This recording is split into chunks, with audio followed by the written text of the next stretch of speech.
Yung gawa kong pandikoko. Gumagawa ako dati nito.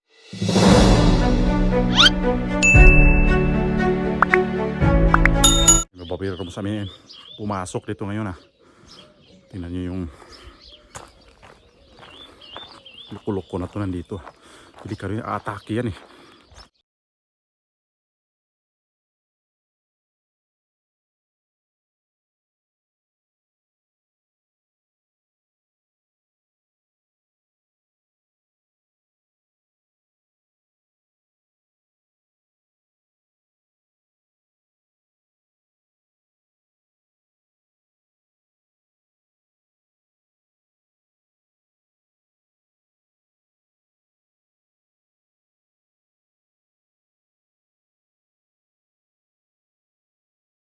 Delikado yan yung mga bubir mo. Aatake yan pag lalapit ka sa kanya. Napaka salbahe talaga yan. Mga dito, mga aso pag ganyan mga hunting. Ilang aso na mamatay, ilang aso na sugatan dahil sa niya. Pag atake nila, malalaki pa iba dyan. Halos mga mahigit 100 kilo ang bigat. Yun, muna tayo maglinis ng dito, yung sa patio ano bang tawag sa atin yan? Ganyan sa bago ang patio, lidiligan mo natin ito. Lalanta na yun lalanta siya. Kulang siya sa ulan nga. Walang ulan. Lupay-pay mga dahon ito. Tapos linisin natin yung dyan sa may dalang linis. Tapos dilig na rin para isang trabaho na lang din.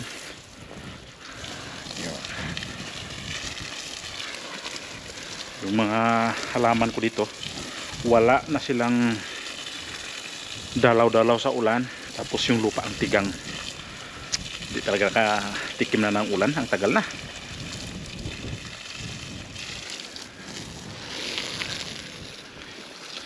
Linisin muna natin to kasi ang mga alaga ko namin dito, mga aso dito na ihi.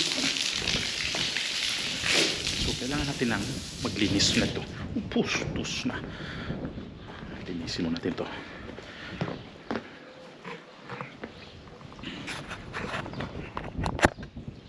Ayan yung baklasan natin ito ngayon doon hanggang doon. Diyan hanggang diyan.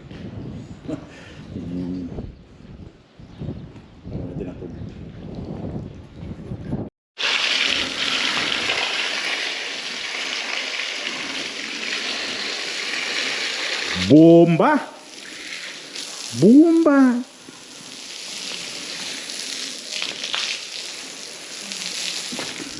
Yung problema lang nito, sumasabit to doon pasaway talaga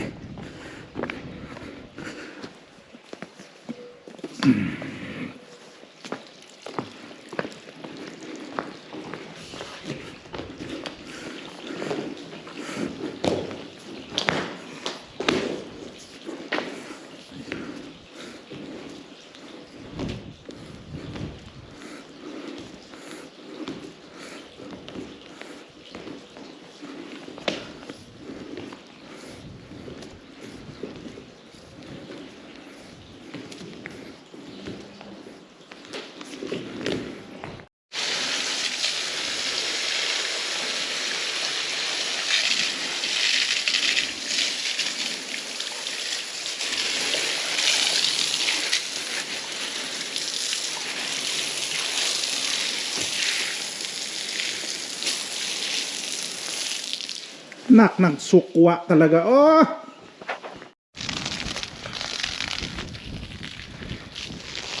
Ito na naman tayo sa kabilang yun sa may Porsche tawag dito ba? Patio. Hindi ito patio. Porsche ba? Dito sa amin ngayon, yung mga halaman, yung mga lupa, yung grabing pagtigang na. Yung tigang.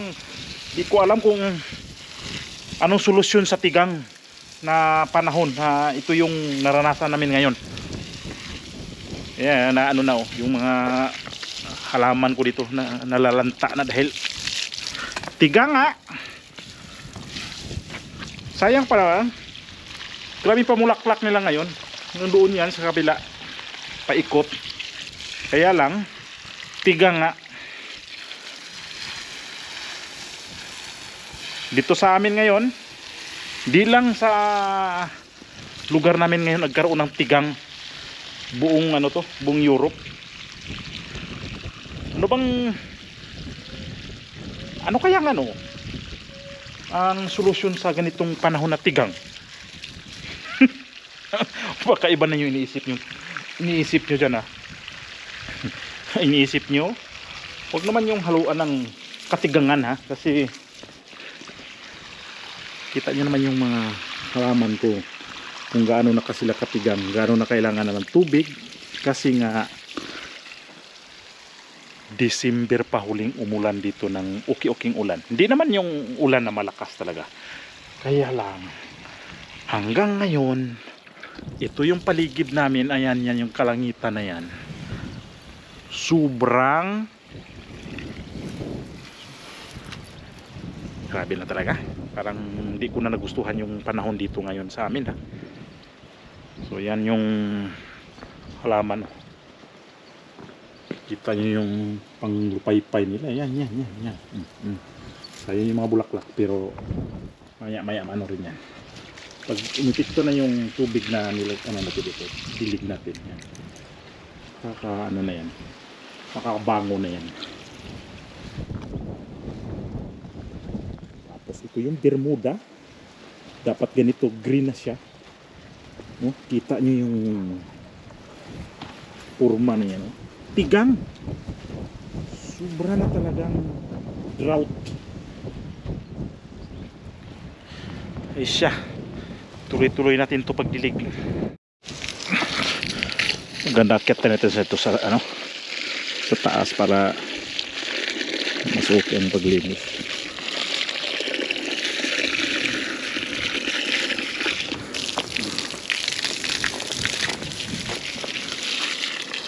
Ito namatay rin to sa natuyo rin to nung taglamig. Ayan, may mga dahon na ang tumutubo dyan. Tingnan natin kung gaano siya katagal makarecover dyan. Ito yung tanim ko rin na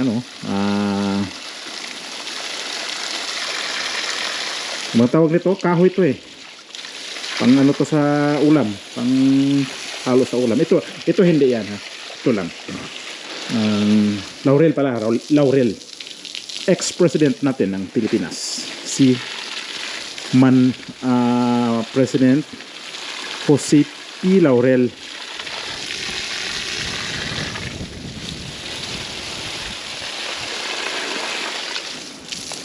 Sayang talaga yung na to, kasi wala na kung pang dilig na dinidilig nito. Lakas pa ng hangin. Itong halaman na to, grabe to siya pag namulaklak ng magbigay ng bulaklak. Ano ka talaga sa kanya, matutuwa ka kasi wala ka makitang dahon halos. Ito na yung masaklap talaga nito pagka sumasabit, o kaya ang hirap hatakin sa haba ng husi. Ay nako,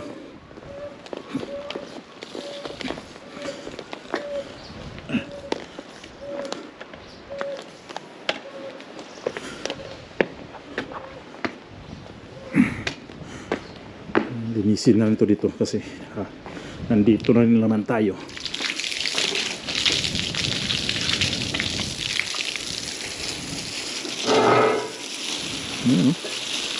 Sobrang tuyo talaga. Bale, painumin ko kaya painumin. Malasing kay sa tubig. Prada! Uy! Watsira ka talaga.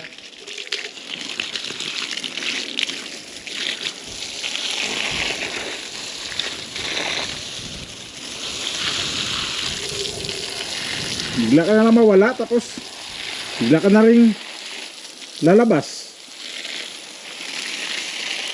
Pwede!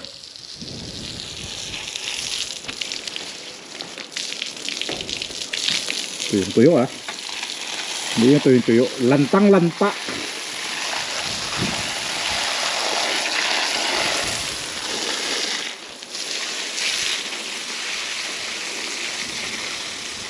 Lalo no. Yung doon sa ano na yun, hindi masyadong lanta. Pero ito, kasi may naarawan talaga ng gusto to. Lakas ng hangin.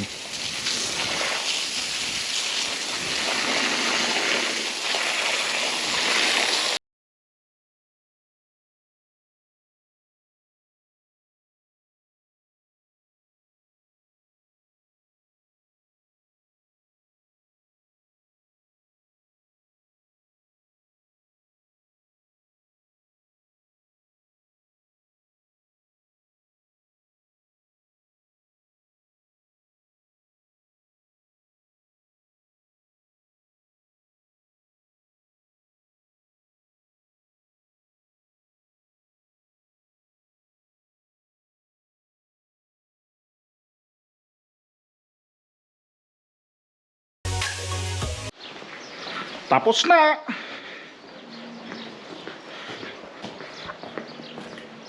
Sana magamot na si Tigang.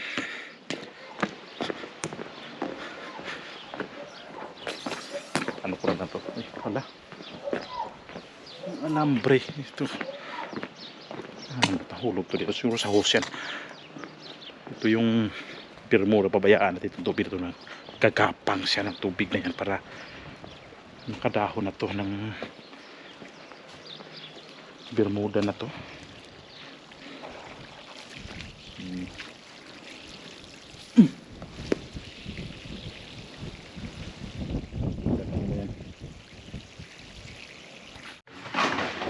Ayun lang. Ngayon naman, sunod kong pakita ito yung gawa kong ano, pandikoko. Gumagawa ako dati nito, pero ngayon ginawa ko to ngayong araw na to, hindi ko na ito binideo kasi nga meron akong video nito nung nakaraan pa. Mga nakaraan taon. So hindi ko na pinakita kasi mayroon na nga akong video. So ito yung ano, ito yung natapos ko na oven to. Mainit-init pa siya. Ayan. Ito yung isang tray dito. Dito nagkasya kasi. Ayan. Hindi nagkasya dito sa malaki. Kaya nilagay ko dito. Kaya sunog siya. So may bawas na. Ako rin nagbawas niyan. Tumikim ka pala tumiray? Hindi ah. Ay, akong sumikim yan. Ilan ako nadali dyan. 3 kasi 1, 2, 3. So ito yung buo pa talaga. Tingnan natin sa ilalim kung piliin natin yung pinakamalaki para makita talaga natin na naluto sa ilalim.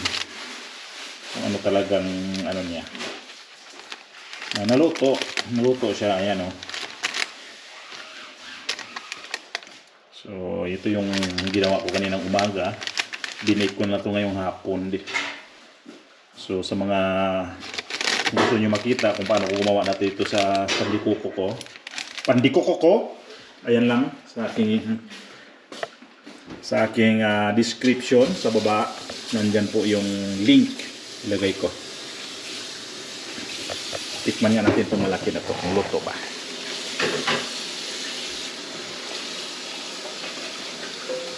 Naluto. Pero yung isa kasi yung maliit. Dito ko ginawa sa urno na to. Ito. Urnong maliit. Kaya lang sa sobrang niyang liit, yung ilaw niya, ubin pala yan. Yung sobrang lapit sa yung ilaw niya, sunog. Kaya ano siya, napwirsa siya sa pakaluto. Kaya wala siyang ano. Hindi kagaya nito na talagang unti-unti siyang luto hanggat na tumalab na sa ilalim. Medyo masarap naman ang lasa. Okay naman. Tapos, dito naman sa kabila, ito yung ginawa ni Mire, binake nga ni Kayla ito. Napaka-colorful na. Ano yan, pang Father's Day na cake. Kita niyo naman yan. Pula at saka blue. Nakakaduling yung kulay. Nakakaduling naman yan, Miray. Maliit na cake kasi hindi na rin kasi kami masyadong kumakain sa cake dito. Kahit yung cake, hindi na kami masyado mahilig dyan. Yung cake na yan, pustahan pa. Hindi maubos yan. Hindi maubos yan. Hindi mo kain. Tapos sa killing, ang mukha ito, bilog. Ayan. Tapos, hindi ko lang alam kung sinong... Tuwing gagawa ko lang ito, natatapatan ni Miray eh. Tapatan niya ng ano, ng gagawa din siya. Ano pang dati yung ginawa ko rin na mayroon din si Miray na pang tapat. Hindi rin nabintay. Hindi rin nabinta masyado yung cake din yata yun. Kung saan ko gagawa ng cake na malaki kasi hindi nga tayo mahilig na sa cake eh. Yeah. Kailangan na ako nagtawag na. Galang ng bula. So, labas tayo. Lalaroin mo tayo. Tara, Israel. Vamos. Vamos. Venga. No. Ang kulit mo talaga, Lirio, no? Pag ganitong oras kasi na, naglalaro na to si si Israel. Ayan o, nag-abang na siya ng ayan o. Ayan. Lagay mo dyan. Suelta. Kasi turo namin dito ang salita niya kasi Espanyol. Ang suelta is bitawan mo. Hawakan ko to. Ito. Oh! Tapos dadalhin niya ulit sa akin yan. Dadalhin niya yan para ipabato ulit sa akin. Ayan na, ayan na. Lapag niya yan dyan. Oh, yan. Lapag niya yan. Lapag bola. Tira na naman ulit. Kukunin lang niya dyan. Tapos babalik ulit dito.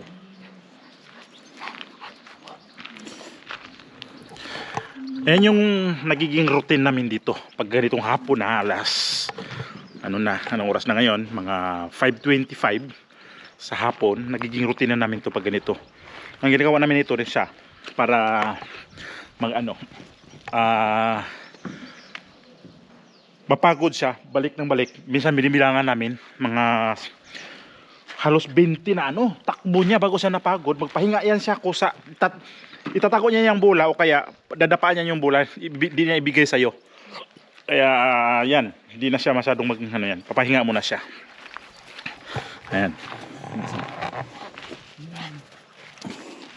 Ulit.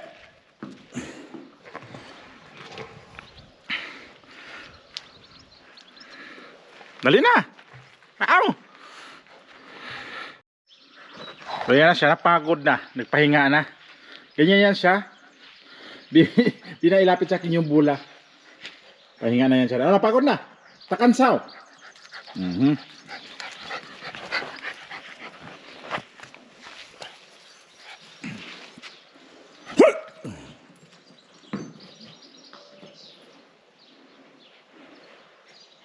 Hamunin ka niya kaya maglaro. Ayan na, sinundan ka na nga.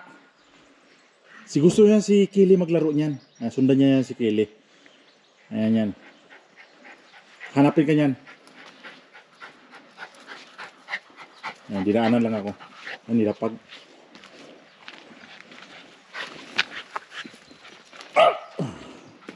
Kunyari nagtitenis ako.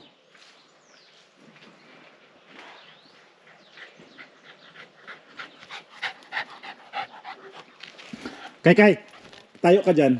Kung saan niya ibigay yung bola, dito tayo, dito. Tingnan natin kung gusto niya sa kay Kili maglaro ng bola. Ibigay niya kay Kili yan. Ayan na. Nakatingin kay Kili. Ayan, lalapitan niya si Kili. Ibaba niya yung bola. Ayan. Si Kili ang gusto niya kalaro. Pag nandiyan si Kili, gusto niya si Kili.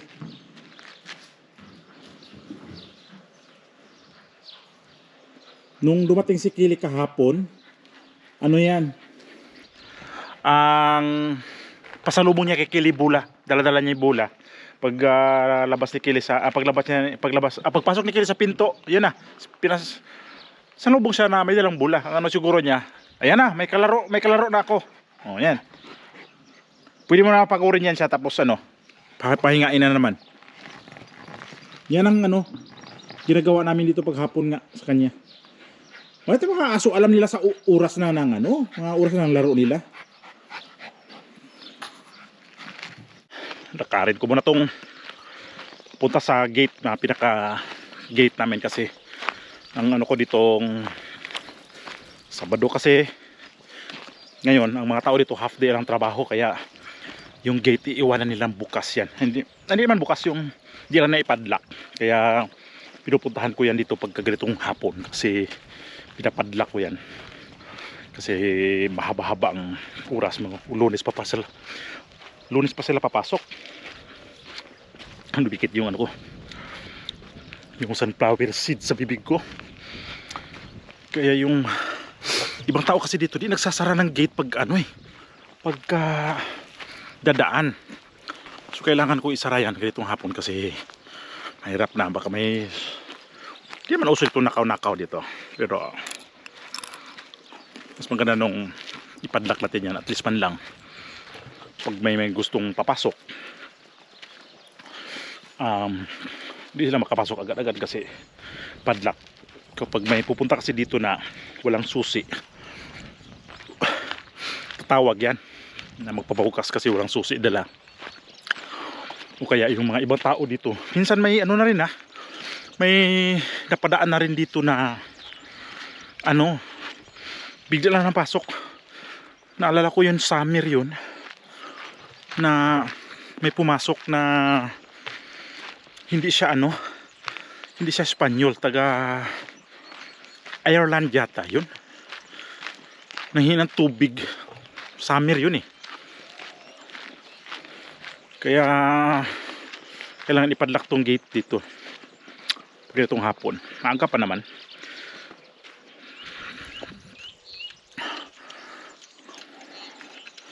Meron ako ditong susi na tinatago dyan para pag nagpadlock na ako, di na ako magdala ng susi mula sa bahay.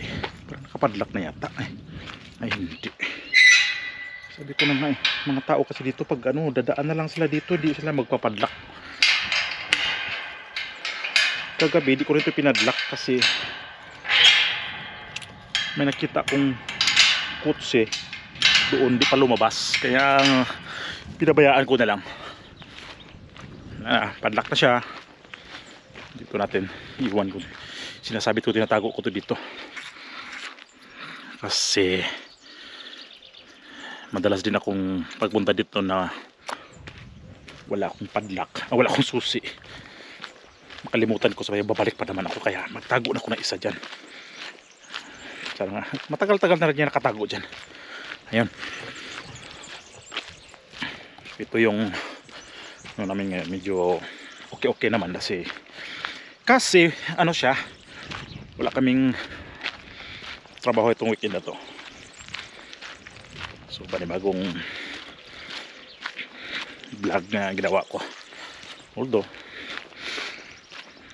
boring din naman pag walang magawa masyado dito. Israel, kasama ko lagi si Israel yan. Ito yung paligid namin, may ano pa, makulimlim.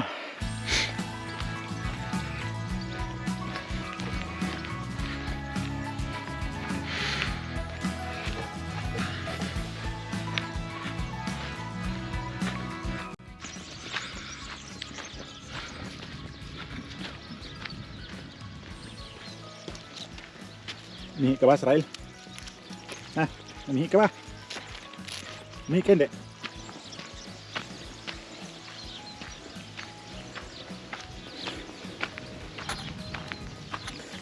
Yan, bago ulit makapasok dun sa compound ito yung gate na tumadaanan ko pa to. Bali 2 gate pa madaanan. Kasi ka, Israel?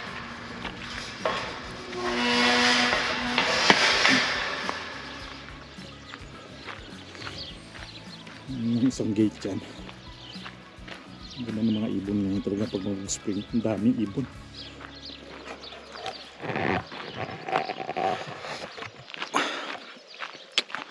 Lirio, uwi ka na, Lirio. Uwi ka na.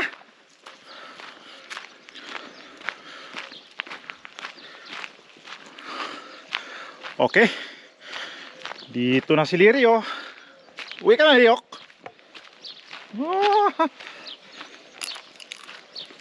Nagdala kasi nung pipas ba? Yung pipas tawag dito. Yung mga seeds ng sunflower ito.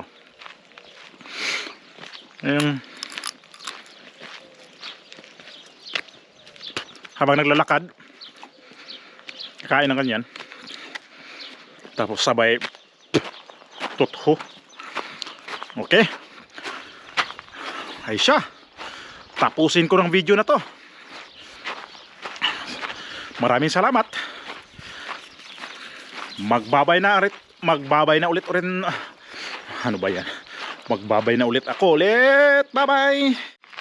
Ingat po tayong lahat dyan. Mag-ingat-ingat ha.